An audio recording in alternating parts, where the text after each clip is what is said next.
Guys, welcome to my channel the chemistry unspoken. सबसे पहले तो मेरी तरफ से आप सबको बहुत बहुत ईद मुबारक। तो मुझे उम्मीद है कि आप लोगों ने अपनी ईद बहुत ज़्यादा इंजॉय की होगी और आप लोगों ने कुर्बानी भी की होगी और बहुत मसरूफ़ आप लोगों का दिन गुजरा होगा। तो जो है आज का हमारा वीडियो का जो टॉपिक है वो हमारे पास है लिपिड्स। ठीक है, एक पार्ट में आज का जो हमारा यानी पार्ट है उसमें हम इंट्रोडक्शन को डिस्कस कर लेते हैं लिपिड्स के, और जो नेक्स्ट पार्ट होगा वीडियो का उसमें हम जो आगे थोड़ी सी जर्नल टर्म्स है ना, उसके केमिकल रिएक्शंस हैं, सेपोनिफिकेशन नंबर, आयोडीन नंबर, ये सारी चीज़ें हैं, हम उन्हें डिस्कस कर लेंगे। ठीक है, तो आज की वीडियो में हम इंट्रोडक्शन को डिस्कस करते हैं।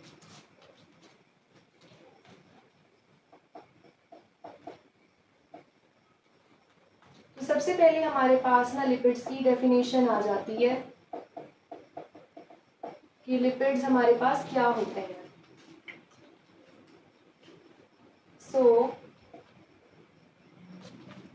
the organic compounds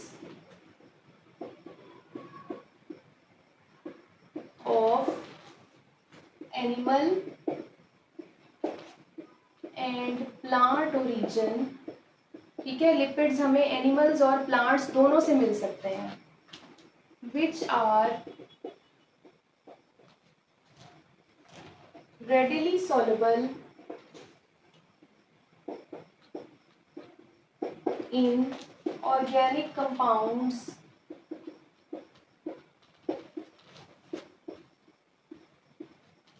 and belong to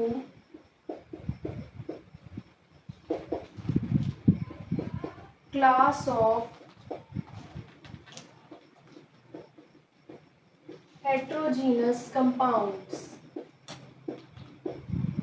ठीक है, तो ये जो है ना एक ऐसे कंपाउंड्स हैं जो कि हेट्रोजीनस क्लास से बिलोंग करते हैं। ठीक है, यानी वो कंपाउंड्स जिनके अंदर ना different type of molecules attach हैं, डिफरेंट टाइप ऑफ एटम से ये बने हैं। ठीक है, वो हेट्रोजीनस क्लास ऑफ कंपाउंड्स होते हैं।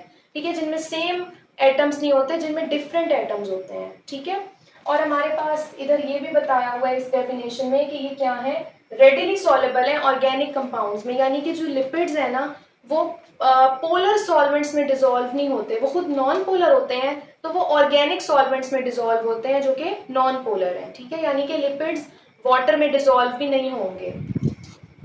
ये हमारे पास लिपिड्स की डेफिनेशन है। नेक्स्ट हमारे पास आ जाती है इनकी फिजिकल प्रॉपर्टीज।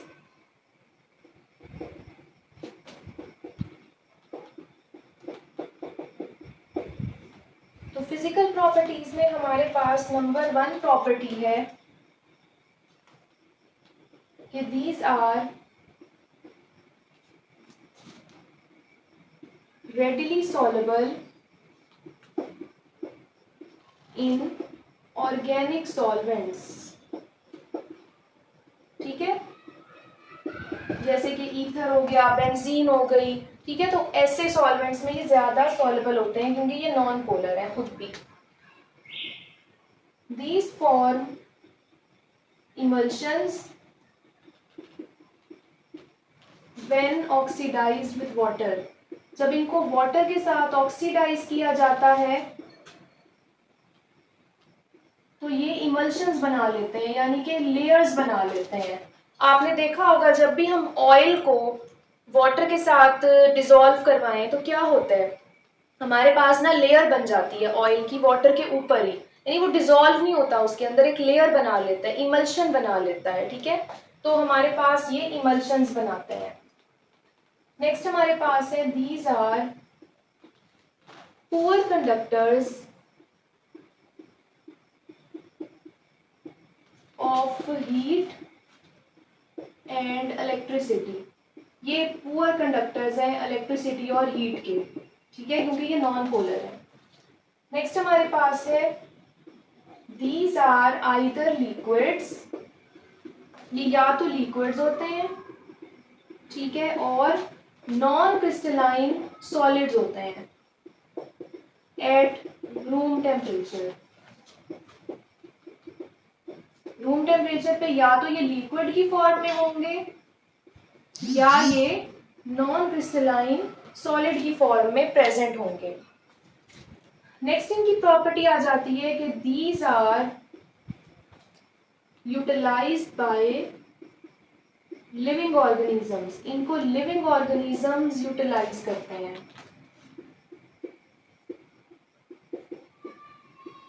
ठीक है, जैसे कि प्लांट्स और एनिमल्स। नेक्स्ट इनकी प्रॉपर्टी है कि व्हेन दे आर प्योर, जब ये प्योर होते हैं तो ये क्या होते हैं, दीज आर कलरलेस, ये कलरलेस होते हैं, ओडरलेस होते हैं, इनमें स्मेल भी नहीं होती, और ये टेस्टलेस भी होते हैं। ठीक है, तो ये भी इनकी प्रॉपर्टी है। नेक्स्ट इनकी क्या प्रॉपर्टी है हमारे पास कि they are building blocks of, ये किससे बने होते हैं, ये बिल्डिंग ब्लॉक्स हैं फैटी एसिड्स के एंड ग्लाइसिरोल के। ये ग्लाइसिरोल और फैटी एसिड से मिलके बनते हैं। ठीक है, तो ये हमारे पास ना लिपिड्स की क्या है, कुछ फिजिकल प्रॉपर्टीज हैं कि हमारे पास जो लिपिड्स हैं वो उनकी नेचर क्या होती है और वो हमें किस तरह फिजिकल उनकी जो फॉर्म है वो क्या होती है। ठीक है, नेक्स्ट अब हम देख लेते हैं इनके सोर्सेस को।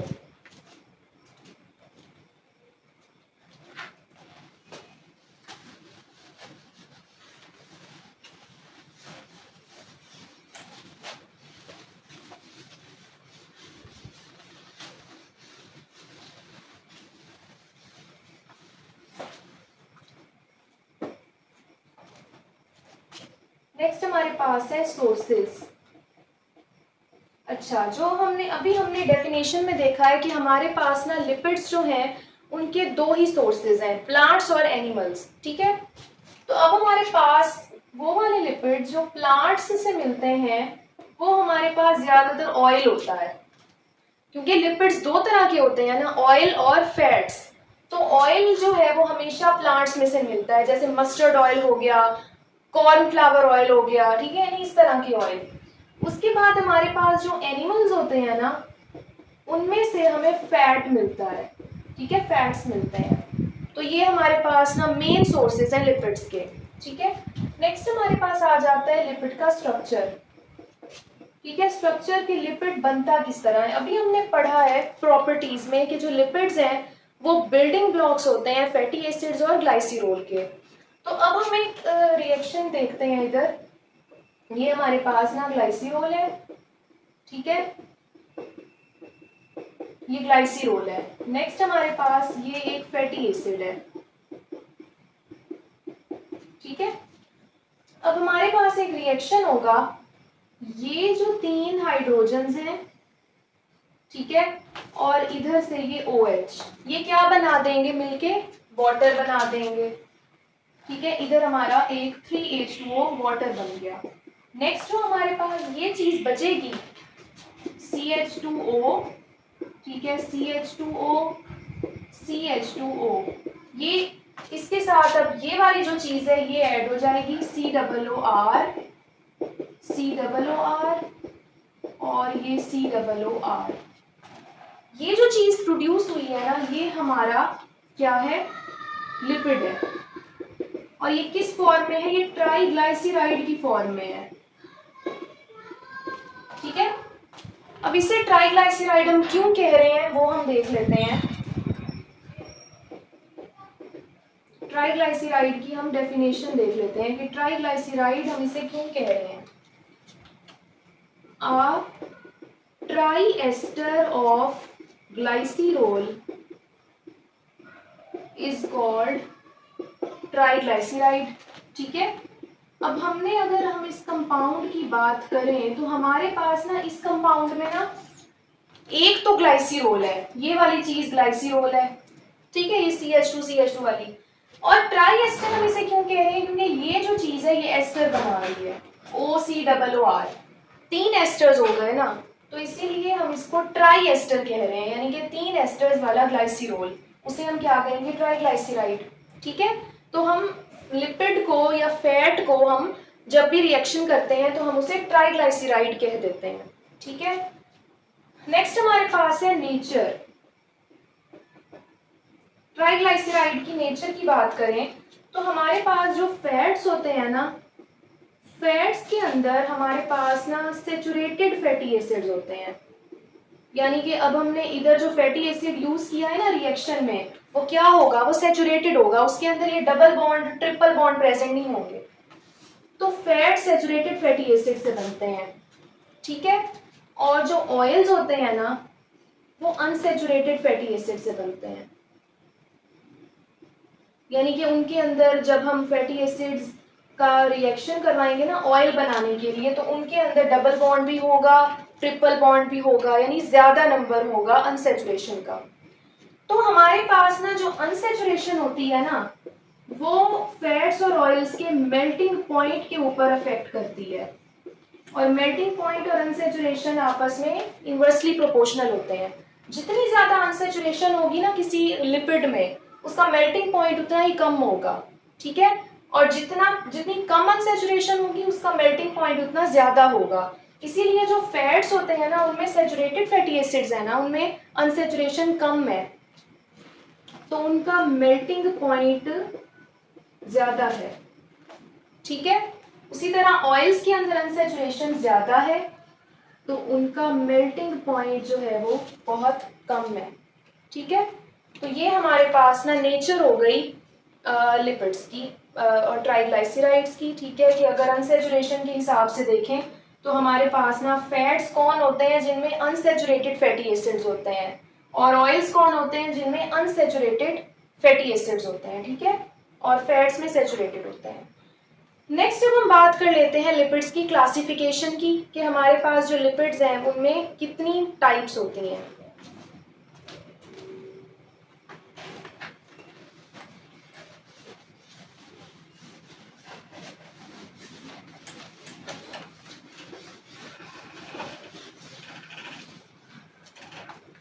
ओके, नेक्स्ट अब हम बात कर लेते हैं टाइप्स की, क्लासिफिकेशन की।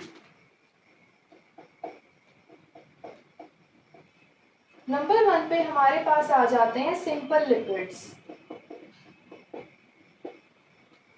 सिंपल लिपिड्स कौन होते हैं, जिनके अंदर हमारे पास ना सिर्फ फैटी एसिड और ग्लाइसिरोल ही प्रेजेंट होता है उनके स्ट्रक्चर में, कोई और चीज नहीं प्रेजेंट होती। These are esters of fatty acids and glycerol, ठीक है। इनकी एग्जांपल्स हमारे पास आ जाती हैं common fats and oils.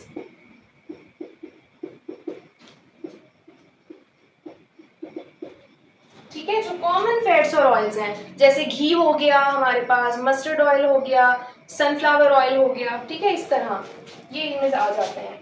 Second हमारे पास है कंपाउंड लिपिड्स। अब ये वो लिपिड्स होते हैं जिनके अंदर ना कोई और चीज भी प्रेजेंट है फैटी एसिड और ग्लाइसिरोल के अलावा। These contain radicals in addition to fatty acids and glycerol, ठीक है। इनके स्ट्रक्चर में फैटी एसिड और ग्लाइसिरोल के अलावा भी रेडिकल मौजूद होते हैं, जैसे कि फॉस्फोलिपिड्स, ठीक है। अब फॉस्फोलिपिड्स में लिपिड का वही स्ट्रक्चर होगा लेकिन फॉस्फोरिक एसिड प्रेजेंट होगा। लाइपोप्रोटीन्स, इनमें प्रोटीन प्रेजेंट होंगे लिपिड्स के साथ, ठीक है। स्पिंजोलिपिड्स, इनमें भी हमारे पास ना लिपिड्स के अलावा कंपाउंड प्रेजेंट होता है, ईटीसी, ठीक है। थर्ड हमारे पास जो लिपिड्स आ जाते हैं वो है डिराइव्ड लिपिड्स। अब आपको इनके नाम से ही पता चल रहा होगा कि ये डिराइव्ड हैं। किससे डिराइव्ड हैं, इन दोनों से। These are hydrolytic products of, अब ये कौन से लिपिड्स हैं जो कि हाइड्रोलाइसिस से बने हैं, किनके हाइड्रोलाइसिस से, सिंपल और कंपाउंड लिपिड्स के, of simple and compound lipids.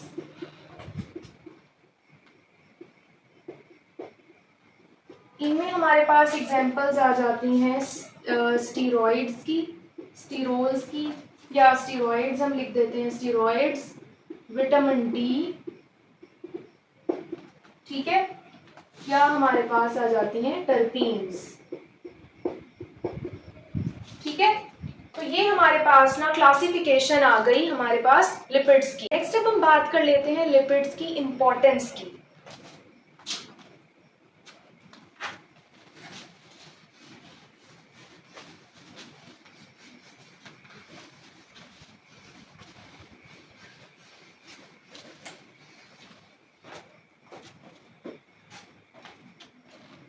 अब हमारे पास आ जाती है इंपॉर्टेंस।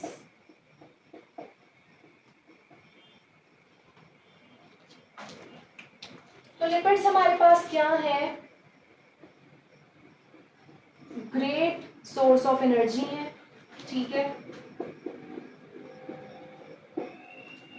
सेकेंड हमारे पास जो लिपिड्स हैं वो इंसुलेटिंग एजेंट्स हैं,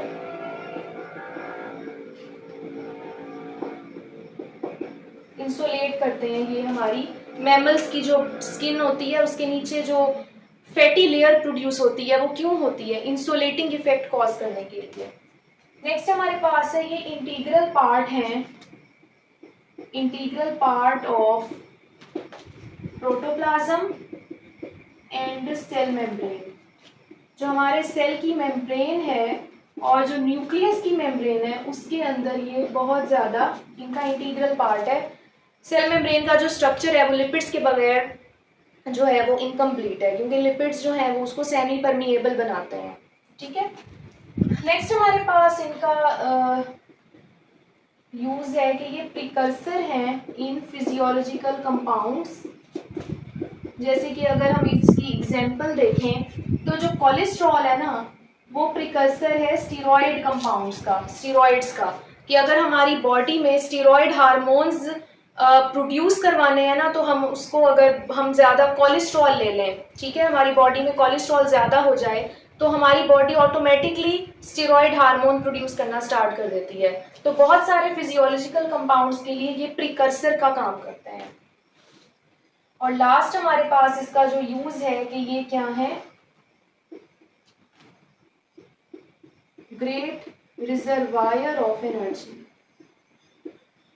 ठीक है। ये सोर्स ऑफ एनर्जी भी है और रिजर्वायर भी हैं कि अगर हम जो है हमारी बॉडी में कार्बोहाइड्रेट्स जो हैं वो नहीं गए, हमने अपनी डाइट में कार्बोहाइड्रेट्स नहीं लिए, तो हमारी बॉडी में जो लिपिड्स प्रेजेंट होंगे वो एनर्जी प्रोड्यूस करना स्टार्ट कर देते हैं। तो लिपिड जो है वो हमारी बॉडी में एनर्जी स्टोरेज का भी काम करते हैं, कि यानी ये स्टोर हो जाते हैं हमारी बॉडी में और फिर जब ज़रूरत होती है तो ये एनर्जी प्रोड्यूस करते हैं, ठीक है। तो ये हमारे पास ना इंपॉर्टेंस ऑफ लिपिड्स है। तो आपका ये इंट्रोडक्शन वाला जो पार्ट है वो कंप्लीट हो गया। वीडियो अच्छी लगी तो लाइक शेयर सब्सक्राइब ज़रूर करें और कमेंट्स में भी मुझे लाजमी बताया करें कि आपको वीडियोस कैसी लगती हैं, और अपना ख्याल रखें। तब तक के लिए अल्लाह हाफ़िज़।